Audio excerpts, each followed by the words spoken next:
Art therapy, it's like, for me, it's the way of like connecting with other people and communicating with other people through art, whereby they can express their feelings, they can talk about their emotions, and they can sometimes have fun just to create.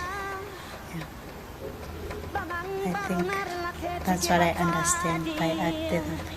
Babang baruna harina misebeti, bang baruna marubalo, patamaya barubala koditerate, yo tu saramaseri,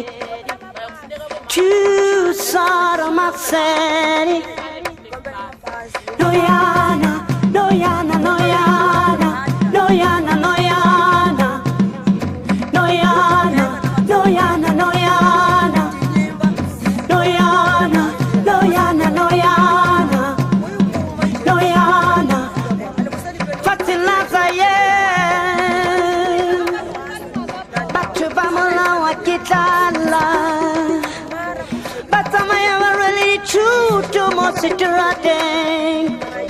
Oh, Freddy, Sadin Tolimatsanyeho, oh, Freddy. Saramateri, Mutimu waruna kaufela, Mutimu wabashileng ni bapilanga, Kuriri ya ukupa, Noyana, Noyana, Noyana, Noyana, Noyana, Noyana, Noyana, Noyana, Noyana, Noyana, Noyana.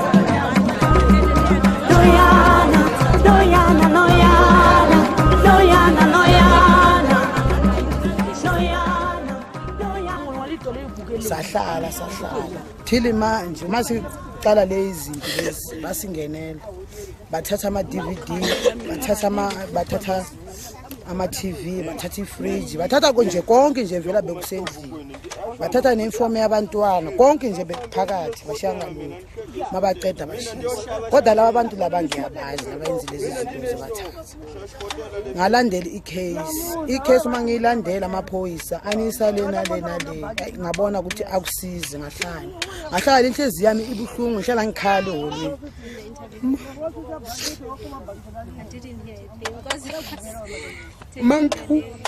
Mangphuma lapha ngahlangana abantu bangishaya kakhulu ngawa phansi mangiwa phansi ngavuka ngigcwele igazi mangigcwele igazi Swithiki sesungarile ngakula abantu mina nanhlanu uma leswi ninga swi vona swi inhliziyo yami ibuhlungu ngoba labo thachara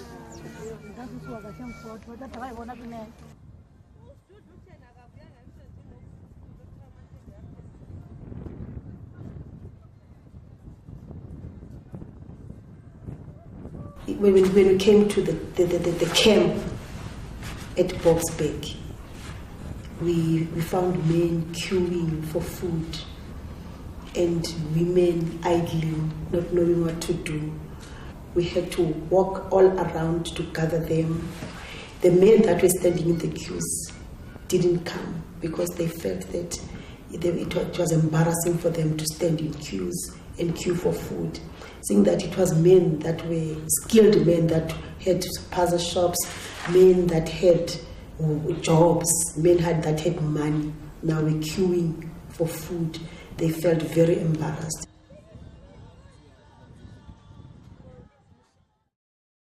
The Art Therapy Centre has historically responded to trauma on a national level. So with the refugee crisis, and I guess the people being displaced and moved into very unknown, unfamiliar territories, we were able to kind of come in from an investigative place of seeing what the needs are rather than imposing something on a situation. And over time, I think as the counsellors got to know the site and as the people got to know them, people started coming out of their tents and being curious and asking questions about what they were there for. And we really explained that we were there to offer psychosocial support as the main psychosocial provider of that camp. When we told them that we want them to tell us how they feel about what happened, they sat down and they started to listen. And then we gave them materials and they were drawing what happened. The theme was, what brought you here? What brought you to this situation, this desperate situation?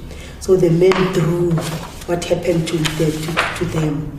They drew how their shacks were burnt, how they were hit.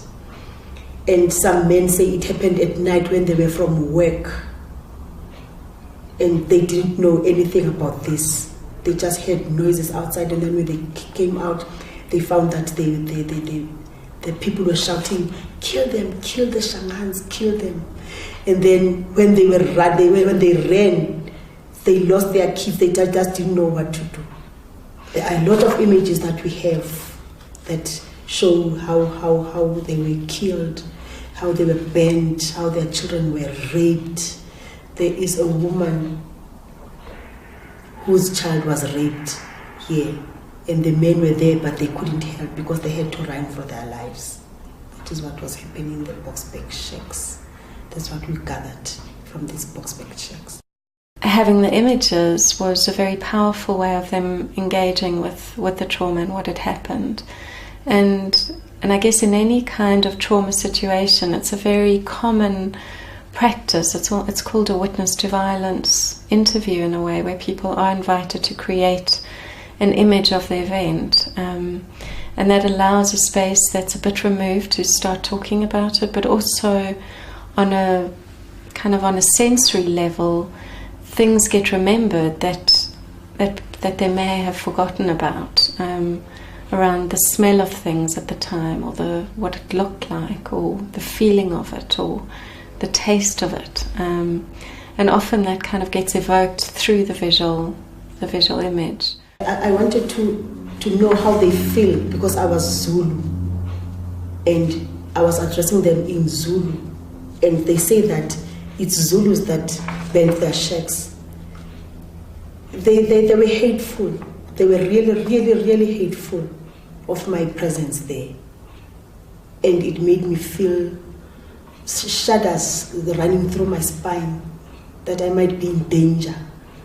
But now, because I was there to help, I was there for a job, and I listened, I stood there when they put the vulgar words, I listened.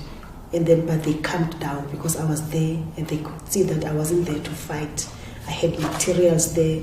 They were expressing their, what should I call it now? Their pain to me, and I was taking the pain. And then I told them that I want to take the pain with, that there was nothing I could offer, but just to take their pain with me. The objective was really to provide a space where people could start to rebuild themselves in some way, in very unoptimal circumstances. Yeah, in front of me I have some of the work produced by kids at the camps. Their ages ranging from 3-4 to around about 15, 16. I think when we started with the group, we did not necessarily know what to expect. We did not necessarily give them any theme for the day to follow. But it was so surprising that most of the work that they produced were around housing or houses or shelter, if I may put it that way. They created, pictures of houses. Like this one was done by Temba. Basically shows their desires, their dreams of one day being able to get into their own homes. The last time perhaps they checked, they had a shack or a home somewhere, and then they are here, all of them, at a very small space, and they are living in tents. And I think the achievement of our work at the camp was to bring genuine smiles to their faces, and a measure of normalcy and under the circumstances, I think.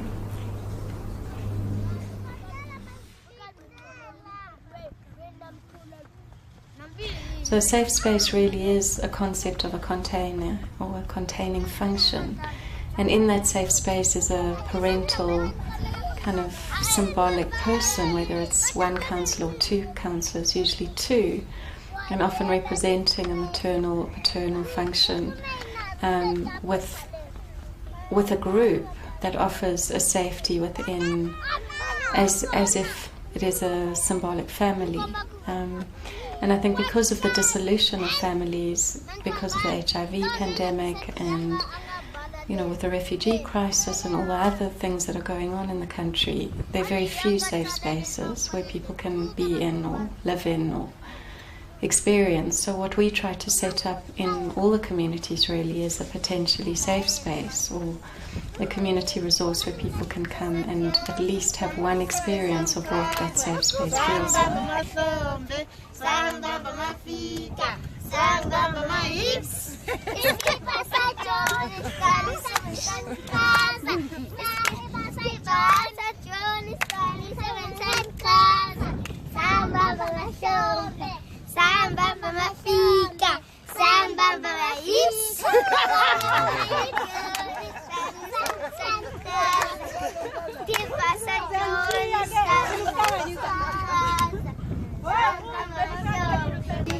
It's a bit hard to satisfy everyone's needs, but yeah, it's also nice to see that they managed to create something at all.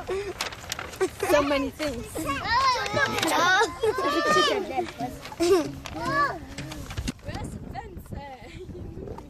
Within the refugee camps, they were set up as a potentially safe space for people to escape from the havoc of what was going on in their locations and places they were living in, but have proven to be really not safe at all. Beautiful.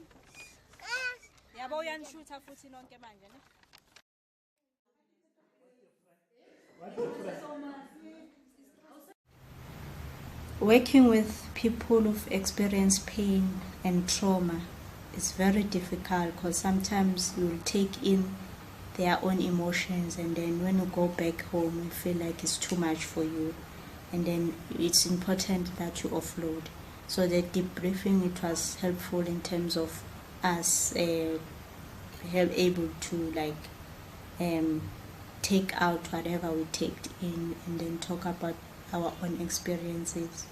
So it was helpful in that way. Maybe I can start because we've already talked about the image. As you were saying, I'm just thinking it seems as if it's a tray of a delicious food, but then my experience was not that, because they were bringing something that was painful emotionally and otherwise. So as for me, I was a sponge, like when the sponge is absorbing the water. So I had to take in whatever they were saying, and then at the end of the day I felt overwhelmed and I was exhausted because of what they were telling me.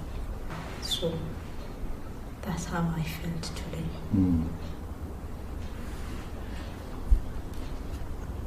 And at this moment, they are very fragile and heartbroken.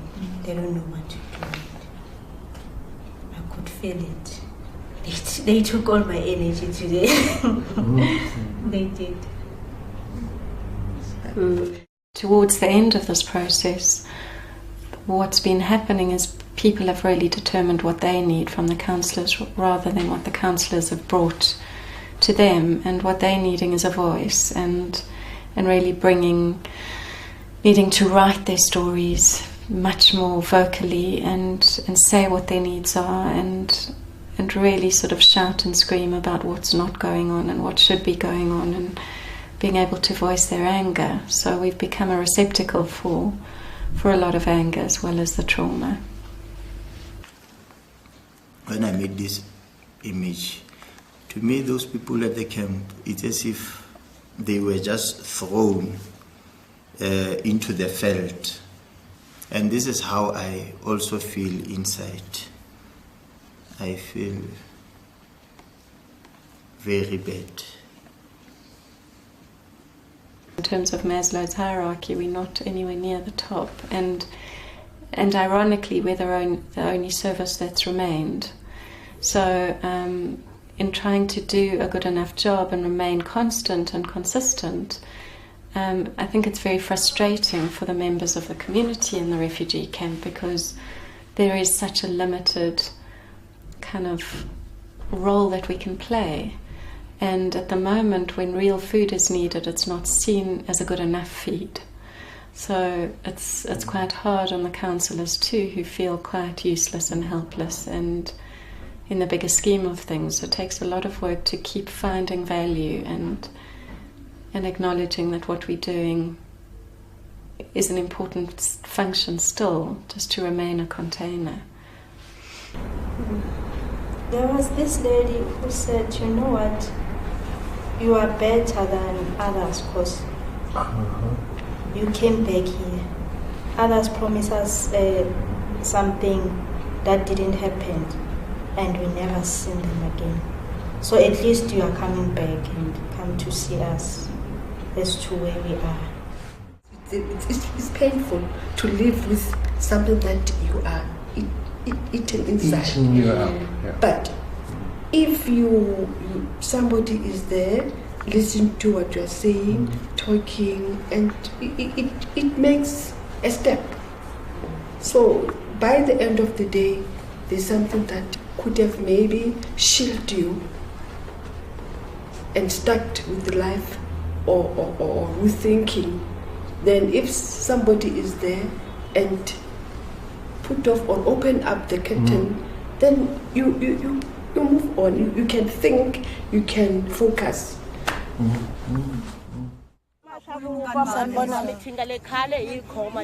Mina ndimata Mongo ndisitizeli South Africa. Niva ntwana bami nibazale la. Andina mntwana aphuma ngaphandle. Ubaba wami uye akwaphi ngaphandle.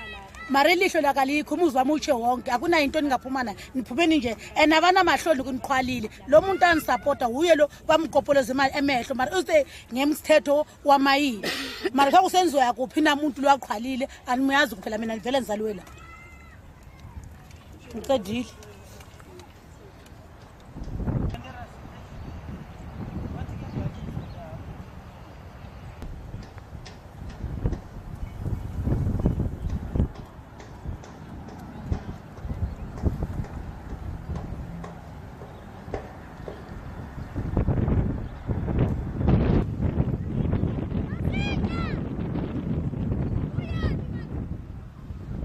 The threats of camps closing and moving and people being sort of shipped off and moved back to their countries or moved to other sites has been imminent for for the last few weeks and months even.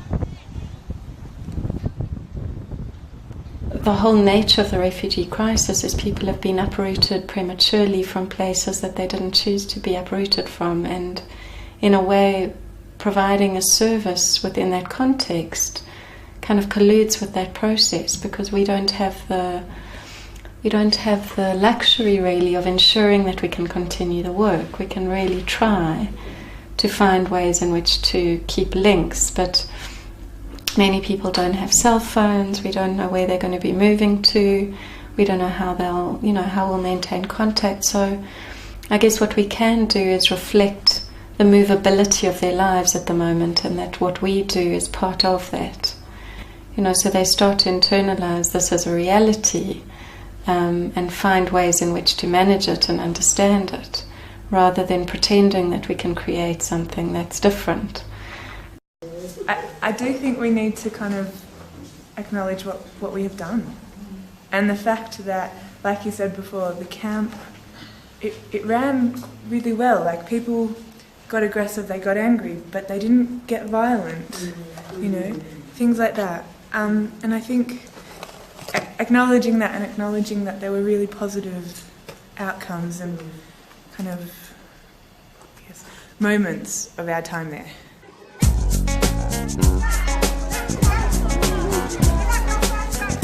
So having an exhibition, which we're planning to have at Constitution Hill, and generally having exhibitions which we have generally had annually, as the Art Therapy Centre, is a way of showcasing the work that we do and really sort of making visible the projects and the processes that go on in the different contexts. Whenever we have an exhibition, it's really in collaboration and with consent of whoever's making images, and the people that are making them within that context feel very strongly about exhibiting.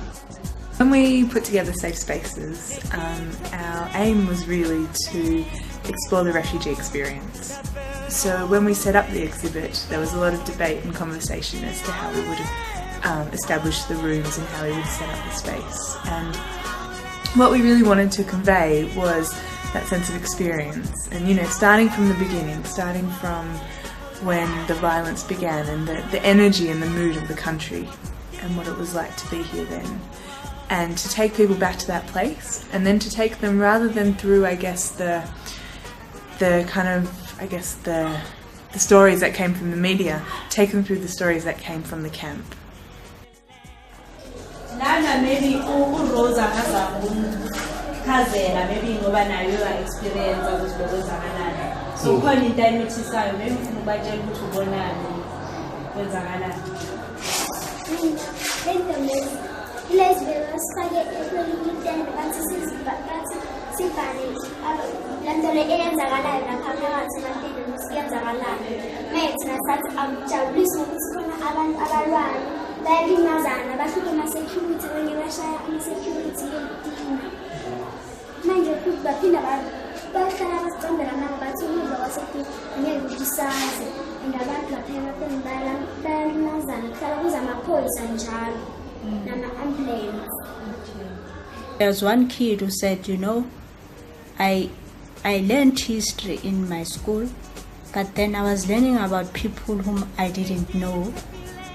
Like, now, from what I'm hearing, from what I'm hearing from the people who've experienced this, from the people who went to the camps and stay in the camps, for me this is history, because now I'm part of it and I'm hearing it from someone who was also there.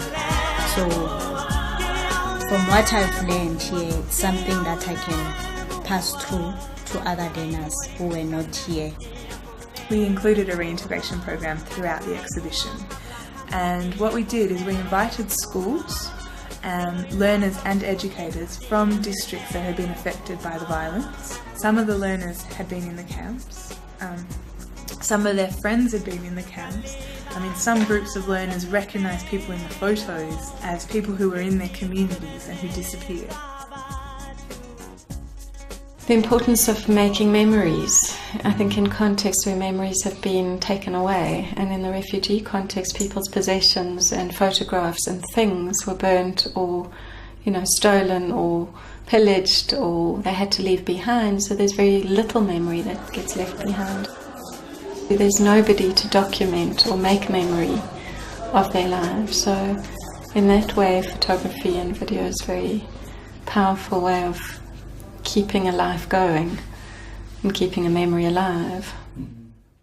Working with the educators, we had a real mixed response, and our ideas behind the workshops was to really start to explore issues of discrimination and difference, and to bring it up and to make it kind of spoken about. Some of them were really grateful to have the space in which to consider and think and just stop and reflect.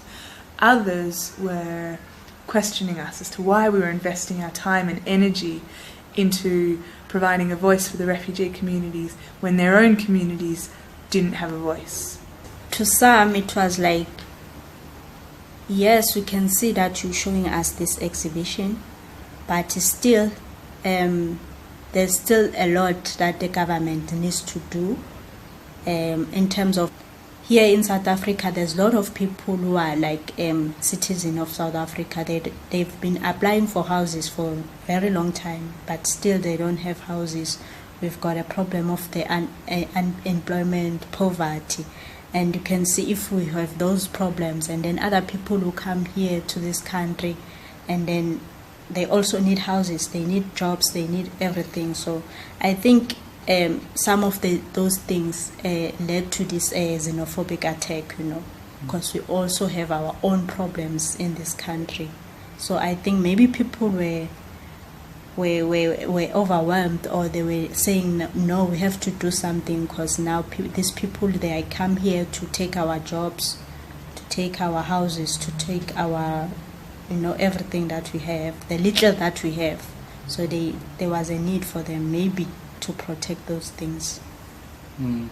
Well, we had learners who were living in communities in South Africa who were going to a local school, who a lot of them had been exposed to the violence and had been there and witnessed it and responded to that and showed their side of the story as well, which was a really interesting process. I mean, we had a lot of houses and we also had a lot of images of violence. So while we were working in the camp and providing support for the refugee communities, what the reintegration program really highlighted is that the impact on the other side. What we plan to do this year is to re-engage with the schools which have refugee learners, not just to focus on the refugee learners, but again to explore things which came up in the workshop, which were issues of difference and discrimination. You work with one educator and you can reach, at least 50 learners, which really increases the capacity of the work we do, rather than us going directly to the learners.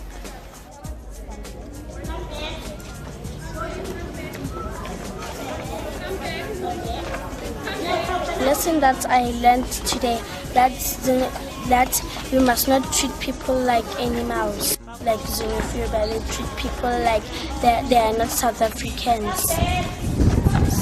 Everyone in this country is equal, and we must treat anyone equal because we are the same color, we speak the same language. There's no difference between us and the other people. We are the same thing.